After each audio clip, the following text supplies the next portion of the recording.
I know for me, if I wanted $1 billion or something like that, I couldn't do that. That wouldn't be a way for me. You see what I'm saying? I couldn't do it. I'd probably kill myself. You know what I mean? I just couldn't live with myself like that. I certainly couldn't look my son in the eye. You know what I mean? But that's me. And maybe that's me, PTS. Maybe I'm fucked up. Maybe that's my conscience, whatever the fuck that is. But do you see what I'm saying? I don't know. I haven't quite had that confront of truth or evil, depending on what you want. But I don't know what the fuck anybody wants out of it. Well, who's like all this money is a big thing. Where does it go? Well, we see recently there was a video released of Tom Cruise's birthday aboard the Free Winds, and I understand that there was 6 figures spent on the birthday party for Tom, and that's parishioners' money going to keep Tom Cruise happy. Well, they figure that's worth it. You know, Yeah. According to him, he brings in just him being Tom Cruise. Per their viewpoint, he probably brings in $100,000 a day for this church in terms of interest and positive public relations, and so 6 figures ain't dick. Right. It's certainly, you could throw a party for him every day and it wouldn't really put a dent in their bank account. So I don't know what a party, people like to get mad at COs who take these big things, and Tom Cruise is party, and there was some, the fucking Free Winds is, let me tell you, is a flea bag. I mean, it's not a fucking nice boat, I mean, I've been on that thing. I got seasick every time. So. But speaking of Tom Cruise, you were talking earlier about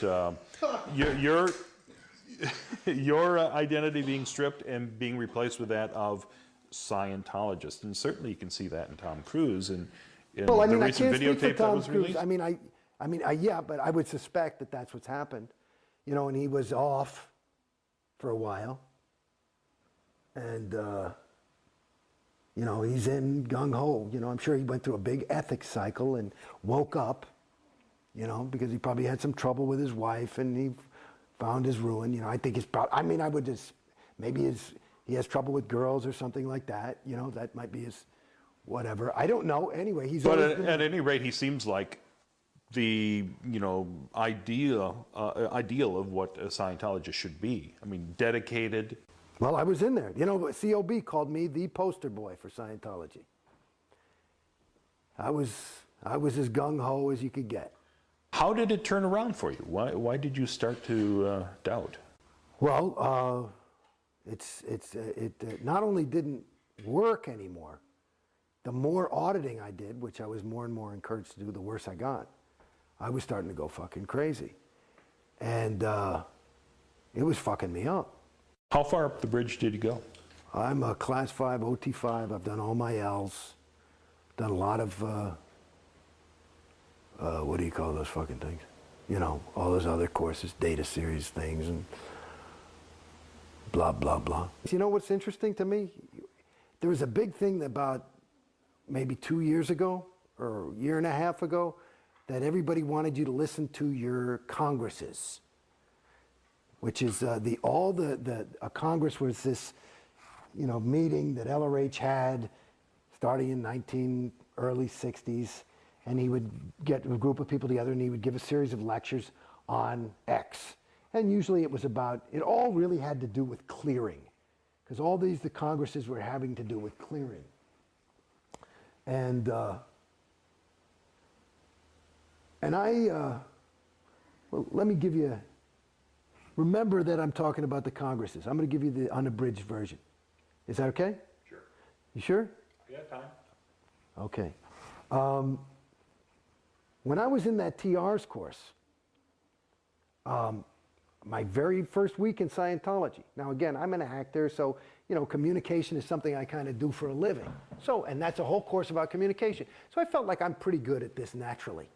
And one of the exercises is they use Alice in Wonderland, which has got full of these wild kind of sentences, and you take it and you read it to yourself and then you deliver it as your own. That's a TR1. TR2 is properly acknowledge somebody. So they say off with your head, and you say thank you to make sure they know it and end it, and there's all these other things. Now, here I was doing this TR. It happened to be TR2. And somebody said, off with your head. And I said, my God. And they flunked me. And I said, why? And they said, because you're showing, it's supposed to be just thank you, good, whatever. I said, no, read the fucking thing. It says appropriate acknowledgement.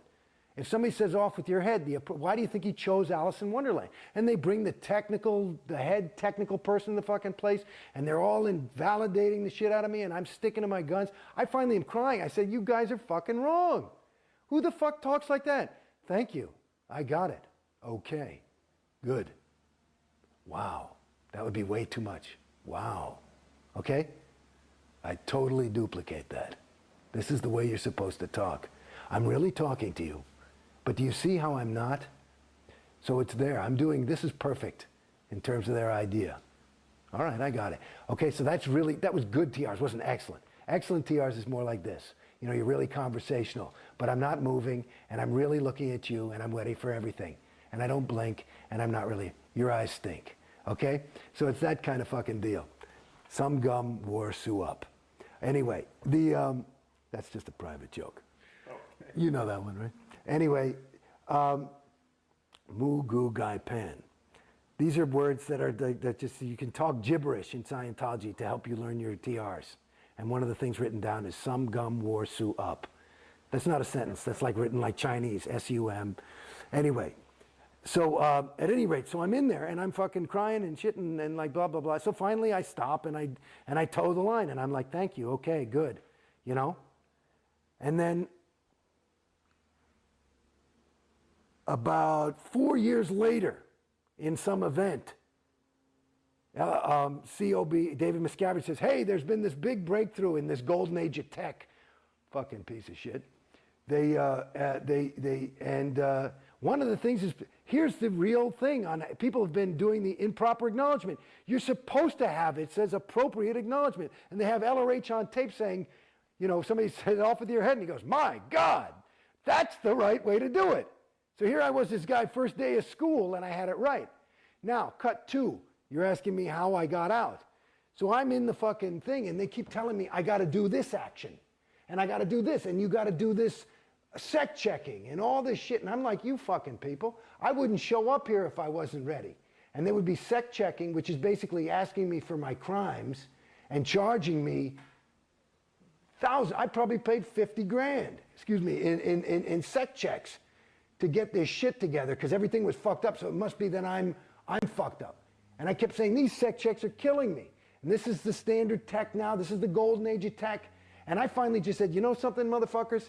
I don't care. You could get LRH to fly down here back from fucking Target 2 and tell me that I am fucking doing it wrong. I am not going in session and doing this shit. You guys are fucking killing me. I am here to tell you, you're fucking me up. So I'm out of here until you fucking wake up, okay? And then they come back to my house and they're offering me free auditing. I say, show me where free auditing is standard. You're not giving me standard tech. Now you want to fix it by more unstandard shit? Get the fuck out of here. You ask Griffey Blythe and the whole rest of those motherfuckers at AO if this is a lie. It's the fucking truth. And I'm out. And then they call, and I just went on course because I couldn't take any more of this fucking auditing. It was killing me. So then they come out with this thing, and then, Jason, you have to see this. I wouldn't even go to events, because I'm at events, everybody's like, hey, how you doing? And I go, good. I just couldn't fucking lie anymore. I'm ready to fucking die, And I told them, I'm not going. I can't participate, because my role was like Jason Beghe. I couldn't be like, yeah, well, I'll tell you the truth, I'm fucked up. I hate OT5, and everything's going fucking shitty, and it's fucking not working, and it's costing me a shitload of money, and I'm more unhappy than I've ever been in my entire fucking life. What would happen if you spoke truthfully? Well, I would tell that truth. I would talk to RTC and all these things, but it's bad PR. It's none of anybody else's business. You're not supposed to talk about your case. So this is going on, honey, this is going on I was in Scientology maybe 10, 11 years. The last 8 years. Like that, okay? And I'm paying fucking money. Maybe I paid $1 million fucking dollars. I don't know. I don't even keep track. I just said, okay, here's another fucking thing.